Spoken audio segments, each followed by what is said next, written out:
కాసేపట్లో film chamber ఎన్నికల counting ప్రారంభం కానుంది. మొత్తం 3287 ఓట్లు కాగా 1417 ఓట్లు పోలయ్యాయి. ప్రొడ్యూసర్ సెక్టార్ నుంచి 805 మంది, స్టూడియో సెక్టార్ నుంచి 66 మంది, డిస్ట్రిబ్యూటర్ సెక్టార్ నుంచి 374 మంది, ఎగ్జిబిటర్స్ సెక్టార్ నుంచి 172 మంది ఓటు హక్కు వినియోగించుకున్నారు.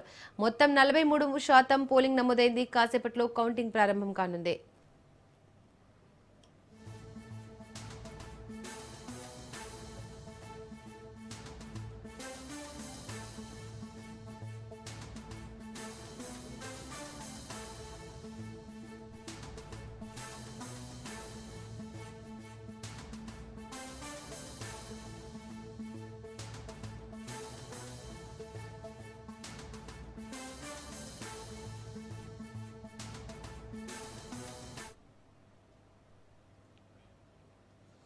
కాసేపట్లో ఫిల్మ్ ఛాంబర్ ఎన్నికల కౌంటింగ్ ప్రారంభం కానుంది.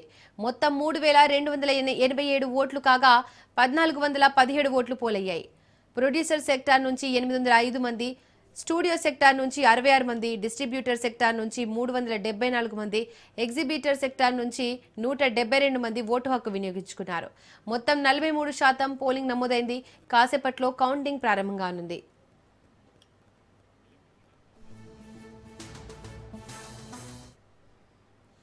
రైట్, ఇదే అంశానికి సంబంధించి మరింత సమాచారం మా ప్రతినిధి సంపత్ అందిస్తారు. సంపత్,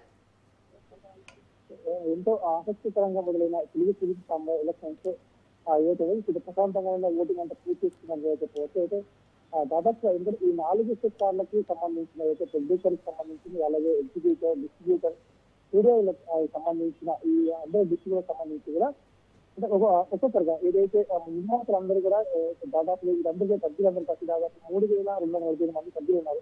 ఇబ్బంది కూడా నిర్మాతల సెక్టార్కి సంబంధించి దాదాపు 809 ఓట్లు కూడా పోలాయి. అలాగే డిస్ట్రిబ్యూటర్ కి సంబంధించిన 370 మంది కూడా తమ కోటాకు వినియోగిస్తారు. అలాగే ఎగ్జిక్యూటివ్ సెక్టార్లు మొత్తం 172, అలాగే స్టూడియో సెక్టర్ సంబంధించి చూడడానికి 65. అంటే మొత్తం దాదాపుగా ఇక్కడ ఎక్కువ కూడా పోలింగ్ అంతా కూడా 43%, 47% కూడా పోలింగ్ నమోదైంది. అయితే 3 గంటల ప్రాంతంలో దీనికి సంబంధించి కౌంటింగ్ కూడా మొదలు పెట్టబోతున్నట్టుగా మనకు లెక్కింపు కూడా స్టార్ట్ చేయడం ప్రారంభించారు. ఇక్కడికి దీనికి సంబంధించిన అయితే ఈ మొత్తం కూడా 48 మంది సభ్యులు అందరూ కూడా ఈ ఓటింగ్ అంతా అయిపోయిన తర్వాత కూడా గంటకు మళ్ళీ గెలిచిన సభ్యులందరూ కూడా ప్రెసిడెంట్ అలాగే అతి మంది కార్యవర్గ సభ్యులు కూడా ఎన్నుకోవాల్సి ఉంటుంది. ఇప్పుడు కొత్తగా ఏంటంటే ఎగ్జిక్యూటివ్ సంబంధించిన వాళ్ళు కూడా ఇందులో తమ ప్రెసిడెంట్ కూడా ఎన్నుకునే అవకాశం కూడా కనిపిస్తాను. అయితే మరి కాసేపు అయితే లెక్కింపు కూడా ఇప్పుడు ప్రారంభమైంది. పూర్తిగా ఏదైతే ఎవరు గెలుస్తారో అనేది పూర్తి చేసుకుని వారికి అంటే దాదాపు 4-5 గంటల 5-6 గంటల ప్రాంతంలో దీనికి సంబంధించిన పూర్తి వివరాలు కూడా అంటే అభ్యర్థులు ఎవరు గెలుస్తారు ఏంటంటే మరి కాసేపు తెలియజేసే అవకాశం కూడా కనిపిస్తాయండి. Right Sampath, thank you.